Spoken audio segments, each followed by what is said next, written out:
There mga ka-peeps, welcome again sa aking panibagong video.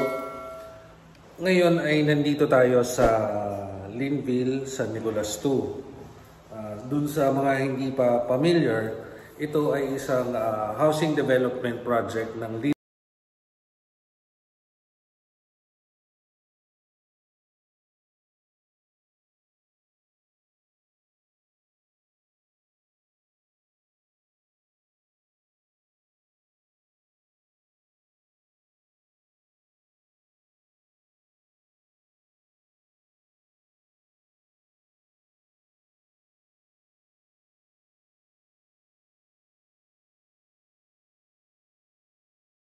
We start, yun nga, nandito tayo sa Linville, San Nicolas 2, which is unit ng classmate ko.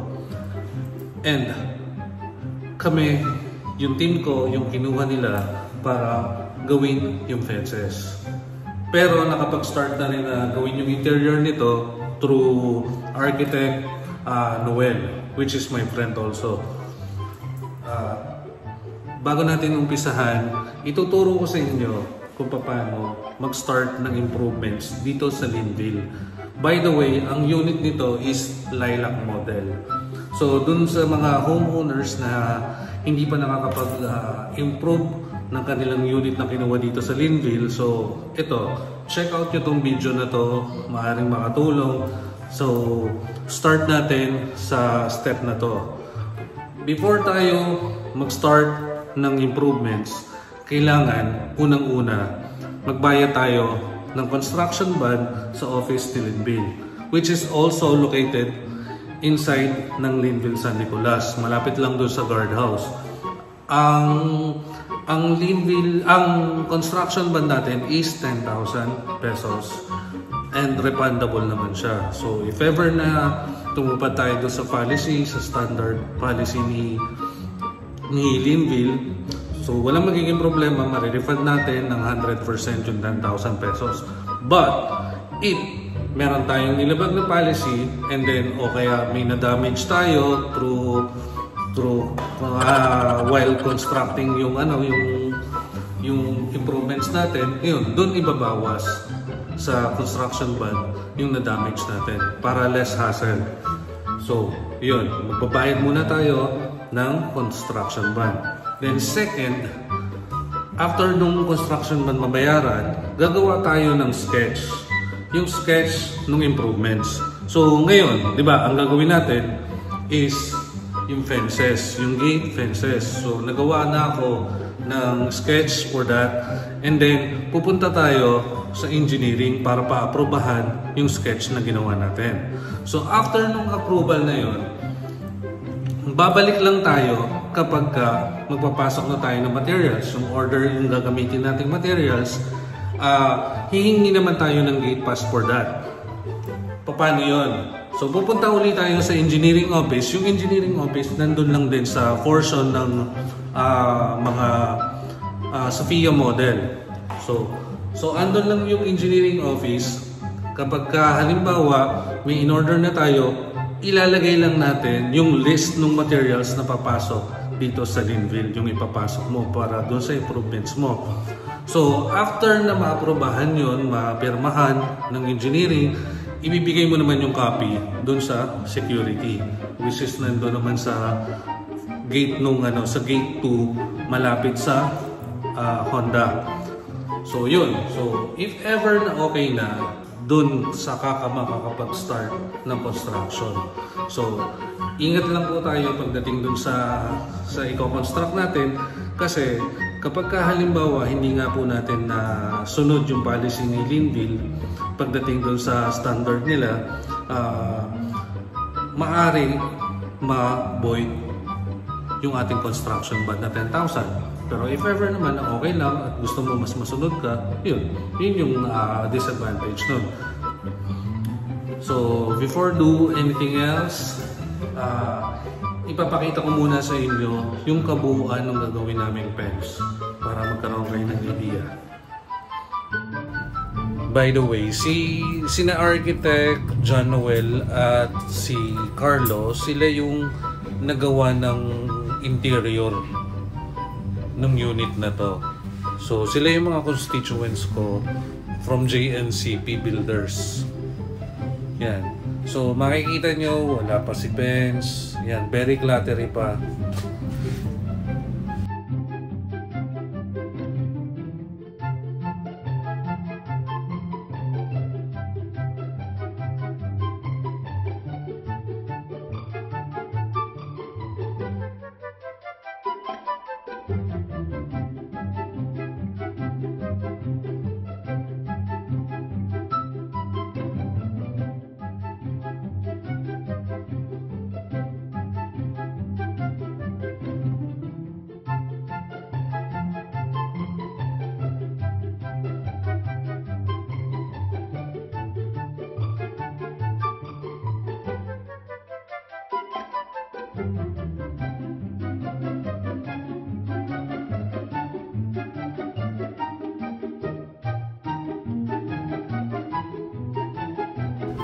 So ito naman yung linya na kailangan hindi ka lalampas paggagawa ng fence kasi yan yung property line naman nung kabila.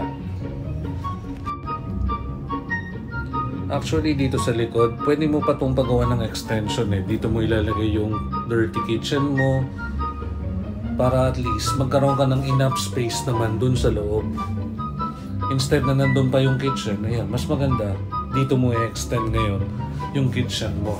Kahit nga yung yung dining area, pwede mo na rin ilagay dito kung gusto mo na mas malawak yung living area nyo. Ang maganda dito kay Linville, sila yung pinakamabilis mag-turnover ng unit. Actually, ang dami ng Linville ngayon dito sa San Pablo. Meron tayong Linville Santa Monica, Linville Del Remedio, and then yun nga, Linville San Nicolas 1, yung una naming pinasukan. Linville San Nicolas 1, and then ito nga yung Linville San Nicolas 2.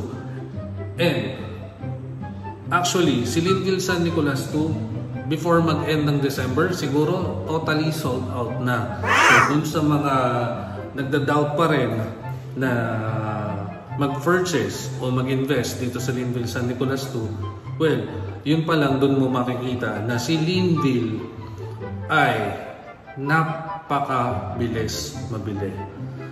And dami na po yung na-sold out na units. Yun nga, doon sa mga nabanggit ko. Actually, meron din sa Alaminos. Ayun yung mga naunang developments. Pero hindi ko na po inabutan yon. Si San Nicolas 1 del Remedio lang ang inabutan ko. And then ito, yung San Nicolas 2. At kaya nakapag-sideline uli ako sa pagko-construct kasi ayun nga, tapos na yung yung cut-off namin sa sales for the annual. Ngayon, pero it doesn't mean na titigil na kami pagbebenta. Dire-diretso pa rin. So, panibagong counting na naman yun. And itong ang year na to, nitong 2020, medyo masalimuot. Nag-start kaming magbenta ulit around July lang. So, I hope maging maganda yung result ng annual namin. Para yung susunod, ayun, doon na kami makakapag-umpisa ulit from the beginning talaga ng pagbebenta. Kasi itong year na to, hindi kami nakapag-start talaga magbenta. Walls, ng ceilings, kahit anong gawin mo dito sa loob. Wala naman magiging problema pagdating dun sa pag-claim ng construction ban. But, pagdating naman sa exterior improvements, doon, medyo mahigpit lang si Linville pagdating sa height limit ng fence. Kagaya niyan, ang gagawin namin ngayon is yung fences. Ang height limit lang na allowed is maximum ng 2.1 meters. So ngayon, kapag nag-exceed yung sukat na yon sa 2.1, ang mangyayari, hindi natin marerepand yung 10,000 na construction ban. Yun yung disadvantage kapag hindi mo sinunod yung policy ni Linville. So, yun. Ngayon naman, kung meron tayong improvements at okay lang sa atin na kahit ma-void na yung yung construction band natin, yun, well, gawin mo yung gusto mo. Yun lang naman yun. Disadvantage, kapag hindi sinunod yung policy, hindi mo ma-refund yung construction band. Nga pala po tayong newly project ni Linville along San Marcos. Yung Linville, San Marcos. Sa San Marcos, doon mo makikita yung mga affordable units natin, yung mga row houses. Like yung nakita nyo before sa Santa Monica and then sa Del Remedyo. Doon po available yung mga Palmera, Palmera Plus. So, if ever na interested kayo or gusto nyo mag-inquire about doon sa Palmera, San Marcos, pwede kayo mag-comment down below para at least ma-assist din po namin kayo.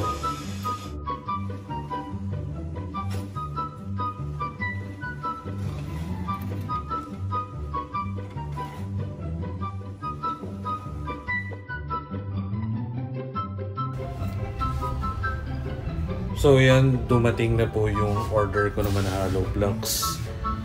So, hinihintay ko lang yung mga iba pang materyales na kakailanganin para tomorrow.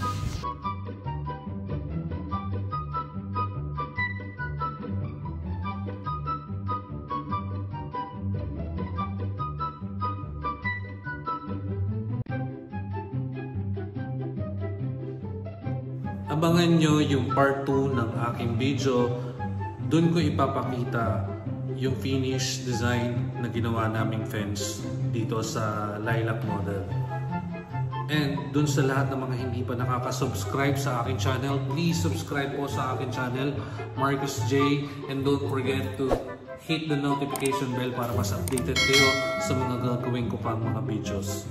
Maraming salamat sa inyo.